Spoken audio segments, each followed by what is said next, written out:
एक बार की बात है, एक व्यक्ति गौतम बुद्ध के पास सलाह लेने आया। वह अपने गुस्से और निराशा से जूझ रहा था और अपनी भावनाओं पर काबू पाने का तरीका ढूंढ रहा था।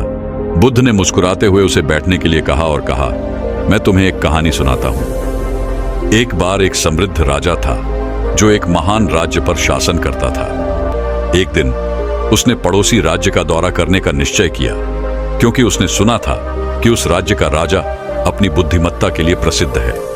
जब राजा वहां पहुंचा तो उसे बहुत सम्मान के साथ स्वागत किया गया। भोज के दौरान राजा ने देखा कि उसकी सूप में एक मक्खी गिर गई है। उसे घृणा महसूस हुई और उसने तुरंत सेवक से दूसरा कटोरा लाने को कहा।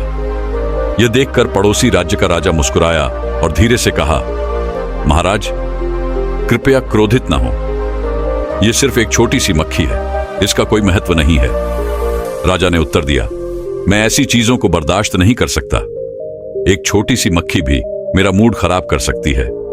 पड़ोसी राज्य के राजा ने मुस्कुराते हुए कहा, महाराज, यह मक्खी नहीं है जिसने आपका मूड खराब किया है, बल्कि आपकी प्रतिक्रिया है। आपके पास अपनी भावनाओं पर काबू पाने की शक्ति है। उन्हें आप पर हावी मत होने दें। राजा ने इन शब्दों की गहराई को समझा और अपने राज्य में लौट गया। उस दिन से उसने उन स्थितियों पर प्रतिक्रिया न करने का अभ्यास शुरू किया जो पहले उसकी भावनाओं को भड़काती थी। धीरे धीरे उसने महसूस किया कि कठिन परिस्थितियों में भी संयम बनाए रखने से वह बेहतर निर्णय लेने में सक्षम हो रहा था और अधिक शांति से जी रहा था। यह कहानी हमें एक महत्वपूर्ण सबक सिखाती है। बाहरी परिस्थितियां नहीं, बल्कि हमारी प्रतिक्रिया ही अक्सर हमारे कष्टों का कारण बनती है। गुस्सा और निराशा हमारे निर्णय लेने की क्षमता को धुंधला कर देती है और हमारे संबंधों को कमजोर करती है। लेकिन अपनी भावनाओं को काबू में करके हम जीवन की चुनौतियों का सामना शांति और समझदारी से कर सकते हैं। दूसरी ओर माइकल नाम का एक युवा व्यक्ति था जो अपनी भावनाओं से अक्सर संघर्ष करता था। जब भी वह किसी मुश्किल स्थिति का सामना करता तो वह जल्दबाजी में प्रतिक्रिया करता, गुस्से में आ जाता और चोट पहुंचाने वाले शब्द बोलता। इस वजह से उसके संबंध खराब हो गए थे और वह खुद भी पछतावे में रहता था। एक दिन माइकल ने अपनी भावनाओं पर नियंत्रण पाने का फैसला किया। उसे पता था कि उसकी त्वरित प्रतिक्रियाएं उसे नुकसान पहुंचा रही थीं। उसने ध्यान और माइंडफुलनेस का अभ्यास करना शुरू किया, जिससे उसे अपनी भावनाओं और विचारों की बेहतर समझ होने लगी। जब भी कोई स्थिति उसे भड़काने लगती, वह एक कदम पीछे हटता, गहरी सांस लेता और फिर सोच समझकर प्रतिक्रिया करता। शुरुआत में यह मुश्किल था और वह अब भी गुस्से का अनुभव करता था, लेकिन धीरे धीरे उसे अपनी भावनाओं पर नियंत्रण रखना आसान लगने लगा। माइकल की शांत और समझदारी भरी बातचीत से उसके संबंधों में भी सुधार हुआ। अब वह बिना किसी को ठेस पहुंचाए संवाद करने लगा था। एक दिन उसका एक दोस्त उसकी मदद लेने आया। दोस्त मुश्किल दौर से गुजर रहा था और बहुत दुखी था।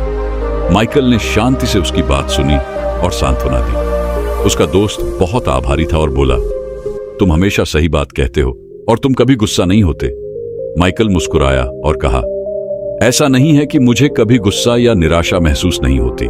मैंने बस अपनी भावनाओं को नियंत्रित करना सीख लिया है और उन्हें मुझ पर हावी नहीं होने दिया। माइकल की कहानी राजा की कहानी की तरह हमें सिखाती है कि भावनात्मक संतुलन एक शक्तिशाली उपकरण है। जब हम प्रतिक्रिया देने के बजाय सोच समझकर जवाब देना सीखते हैं, तो हम आंतरिक शांति और बेहतर संबंधों का अनुभव करते हैं।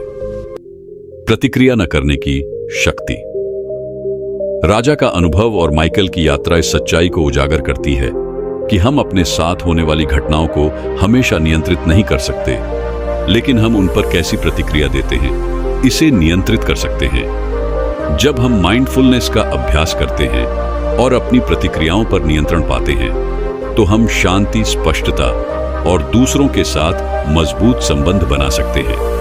प्रतिक्रिया न करने का मतलब अपनी भावनाओं को दबाना नहीं है। भावनाएं स्वाभाविक हैं और उन्हें स्वीकार करना जरूरी है, लेकिन त्वरित प्रतिक्रिया के बजाय हम थोड़ा रुक सकते हैं, अपनी भावनाओं पर विचार कर सकते हैं और फिर शांत और सोच समझकर प्रतिक्रिया कर सकते हैं। यह एक शक्तिशाली कौशल है जो न केवल हमारे आंतरिक जीवन को बदल देता है, बल्कि हमारे संबंधों को भी बेहतर बनाता है। जैसा कि बुद्ध ने कहा, गुस्सा पकड़कर रखने का अर्थ है जहर पीना और उम्मीद करना कि दूसरा व्यक्ति मरेगा। शांति भीतर से आती है, इसे बाहर मत खोजो। मन सब कुछ है, आप जो सोचते हैं वही आप बनते हैं। प्रतिक्रिया न करने की कला में महारत हासिल करके हम शांति, स्पष्टता और करुणा से भरी जिंदगी जी सकते हैं।